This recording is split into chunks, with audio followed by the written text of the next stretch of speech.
Shalom para pemirsa yang diberkati oleh Tuhan Yesus Kristus. Terima kasih Anda selalu menonton video-video saya dan berlangganan video-video saya di channel ini di YouTube. Pemirsa, menjadi orang Kristen jangan sendirian. Anda harus masuk dalam sel group. Pemirsa, Alkitab yang berkata, bukan Budi Setiawan yang berkata, iblis itu seperti singa yang mengaum-ngaum, mencari mangsa yang dapat diterkamnya. Anda perhatikan singa atau macan, harimau, pada waktu singa mencari mangsa, dia akan pertama-tama mencari mangsanya itu yang keluar, terpisah dari grup. Dia akan pelan-pelan berjalan pelan-pelan. Begitu mendekati mangsanya, sudah dekat, dia langsung saja diterkam, pemirsa. Ini berbicara tentang kita tidak boleh sendirian. Anda harus ada bersama-sama dalam kelompok sel. Jadi di situ kita tidak sendirian, kita bisa saling mendoakan.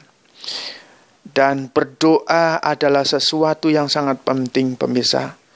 Mungkin Anda terluka sehingga tidak mau beribadah. Pemirsa, ketahuilah, yang melukai Anda sehingga menimbulkan perpecahan di dalam setiap persaudaraan, persahabatan, di balik semua itu iblis dalangnya.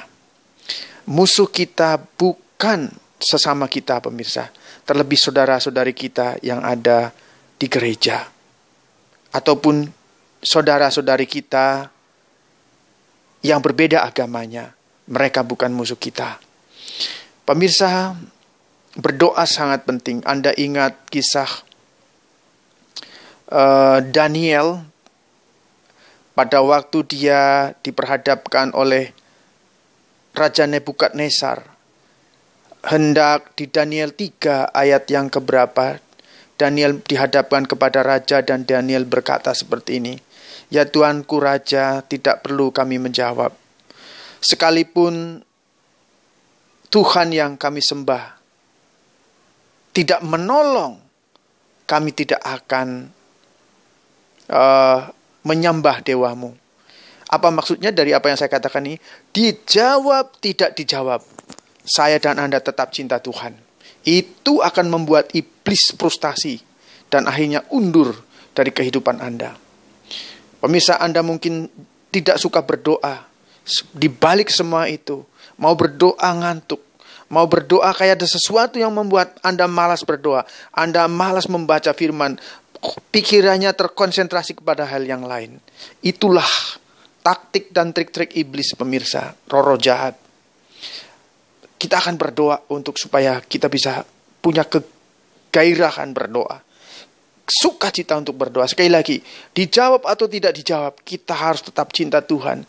Dan ketahuilah, pada waktu kita punya prinsip yang seperti itu, maka di dalam Markus 11 ayat 24. Karena itu jika engkau berdoa. Kita buka saja ya. Pokoknya pada waktu saya berdoa, kita harus percaya, harus yakin bahwa kita sudah mendapatkannya. Maka itu akan diberikan. Markus 11 ayat 24. Sebentar ya.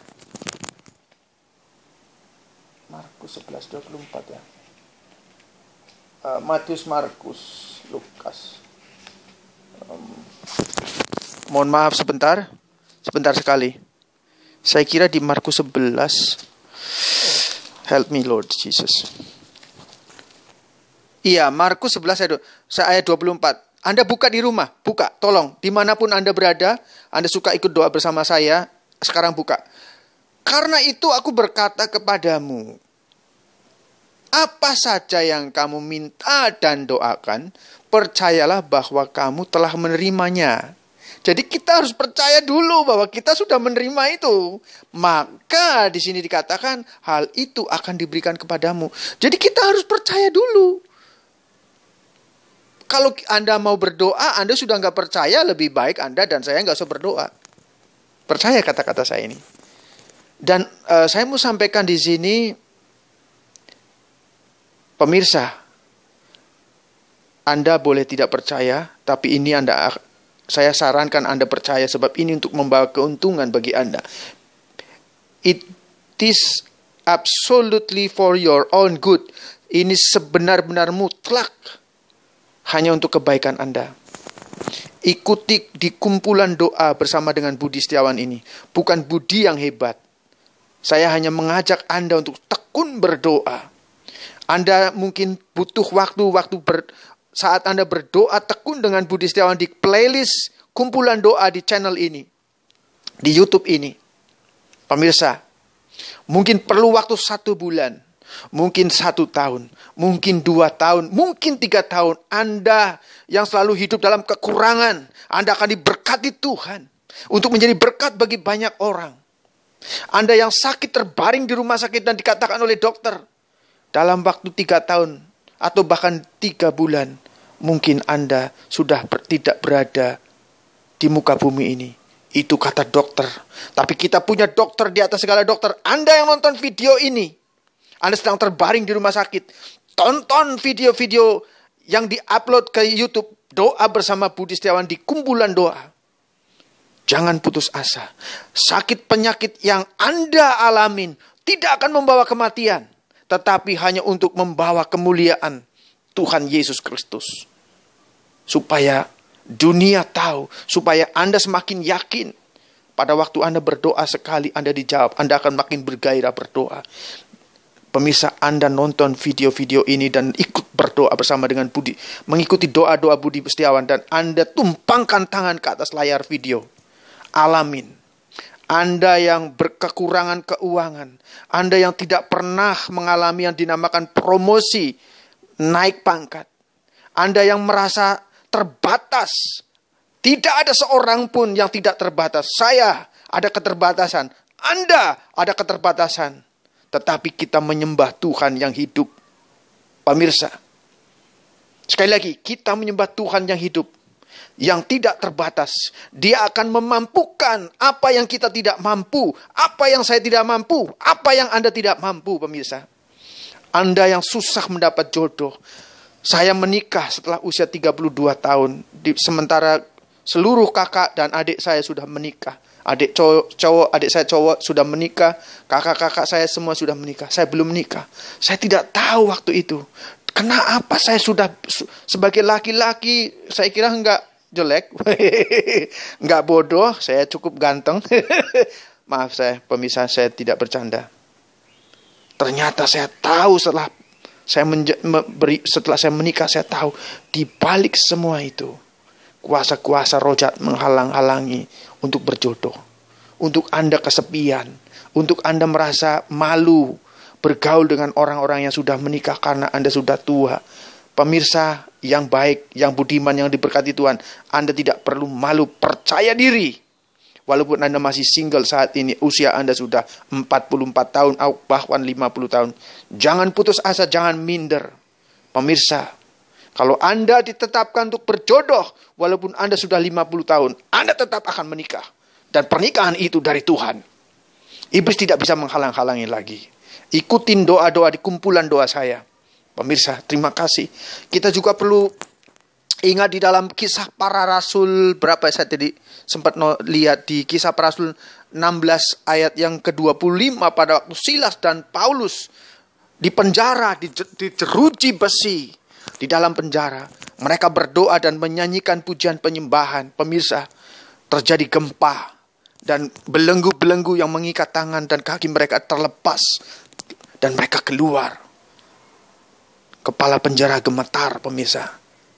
Mari kita, saya dan Anda pegang perkataan Yesus Kristus di dalam Lukas 18 ayat 1. Tuhan Yesus Kristus sendiri mengatakan, memberikan perumpamaan. Lukas 18 ayat 1 Anda buka. Ini ayat begitu kuat di dalam diri saya untuk saya suka berdoa.